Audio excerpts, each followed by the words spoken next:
So we've entered into the first proper free roam section. It's still pretty limited, but it is on a larger scale than our room at the very least, and it lets us look around at whatever we can find. Don't step on this, guys. Now this is obviously like the end of the tutorial. They are teaching us how to look around at night, and they're taking off most of the training wheels. In fact, they're taking off so many training wheels that they introduce a new mechanic without mentioning it, and that new mechanic is that people will ask for your help, and if you are a nanosecond too slow, they will yell at you, which really helps in forming those bonds of friendship. I'm sure you'll agree. Oh, I'm hungry. Hey, what's that? Need a light, Swan? Over here, by the puddle. Hey, spot the keys yet? No. Ugh. I should be at the multiplex, eating popcorn. What's your favorite movie? Fried green tomatoes, duh. Cool. Did you notice that I glitched it out? Yeah, there is almost nothing in this game that can't be glitched out. In fact, the glitches are so common that it's easy to accidentally glitch something out and miss out a ton of points. So screwed. I took things so hard when I was a kid.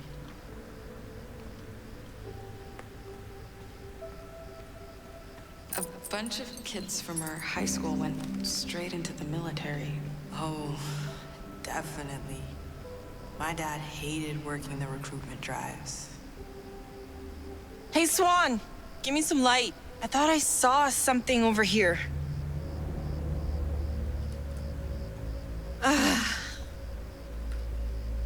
Thanks, Swan. My bad. It was just something shiny.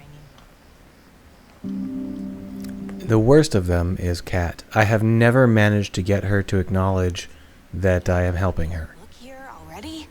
She's either cursed me out or just ignored me, and I think it's a bug in the coding rather than her actually having something to say. Shine your light up this tree. I think that could be something? Yeah, well, it looks like shoes. See anything? Fuck no.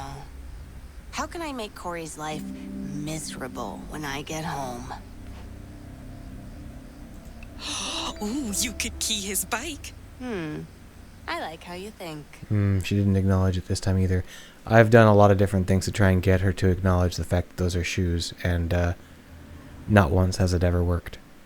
So this free-form roaming around is a lot of fun. It's very immersive, and it's one of the things that really works in this game. No keys here. You really feel like you are looking around in this area, and one of the points of it is that background music. It's not really music, the background ambient sonic landscape. Oh, crap. That's me. What was that? Someone got a... But another part of it that really works is the way that the light hangs in the air on the particles and the fog effects. It really does feel like you're here at night. I love it. Joke around, then admit that my parents had me on a tight curfew. Anyway, this is what we're actually looking for. There. Keys. Hey! I think that's them! My keys! All the way up there! What? No way. Fuck. Nora always... I really don't appreciate the way that they keep cutting back to the older versions of these characters, telling us what we already know. I had this intuition that the four of us were gonna be tight. Yeah, I know. I was there. I felt that way about you guys too. Even if this framing device didn't exist at all, we'd already know that. The storytelling told us. This meeting here, it's worth the risk. And of course she's mentioning risk, but there is no risk. We'll talk about that later too. No way. That thing looks sketchy as hell. Yeah. And here we get to learn a little bit more about the characters. Jiggle it off like a vending machine. I'm trying! Of course, in comes Kat to take over, as always. Watch it. It's moving. Ball. Cat is now our primary source of momentum. Cat is the reason literally everything in this game happens. And if you've played the game, you already know that, but you're probably underestimating it even so. Cat is the cause of literally everything. We can knock the keys off now? Cool. Big and small. Just gotta find something to throw. Right. Let's try it. So here is a really stupid part where we can't find anything to throw. Golly, what could we possibly throw in this whole area? It's not like this area is full of marbles and grates and whatever. Why would we have anything to throw around here? Gosh, if only there was something we could throw around here, like a brick, or a rock, or a pack of marbles, or, oh no, what we've got to do is go through this over here. That's definitely where we're going to find something to throw. Fine, whatever. It's cute, it's fun. And the Sonic background is telling me that this is the right choice. We got Celestial Chorus happening now. What's behind that? I was thinking we should check back there. Good idea. Now, the reason I'm bringing you along for this journey into the back is because this isn't just like the end of the scene. They are about to introduce the third framing device, the fictionalization framing device. Need by light? Yeah, I'm so not trying to step on a rusty nail back here. So in this area, Dude, if I lose my job over this? we are going to encounter a new mechanic. I wish I could have stopped him. Seriously.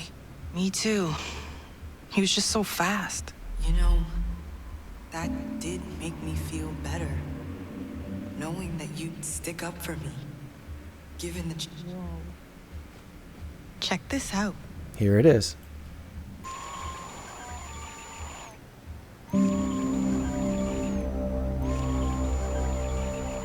So, if you've played the game before, you already know what's going on. If you're new, then what's going on here is that there is a circle thing. Having a hard time here. It can't be fun to watch. If we actually respond, then we end up pissing her off. It's a funny thing to do, but this is the point here. This circle thing is the magic in this game. However, it is an interesting situation that we're going to have to talk about as it unfolds because it is very strange. What you need to know about this is that none of the characters in the game can see it. And our camcorder, Seriously. the camcorder can't see it either. We can see the camcorder fritzing out, but if we record this and then look at the footage, there's no fuzz. So it's one of those things where this is aimed just square at the player. The player is the one receiving this framing device. There's no in-world justification for it. At least no in-world justification that the characters acknowledge. It's a really interesting situation. Anyway, now that we have bypassed all of the things that we might conceivably throw, we are going to find something to throw. I wonder what it will be.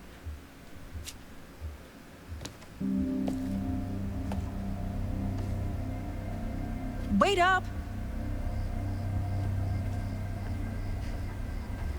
Oh shit. It's like someone's stuff.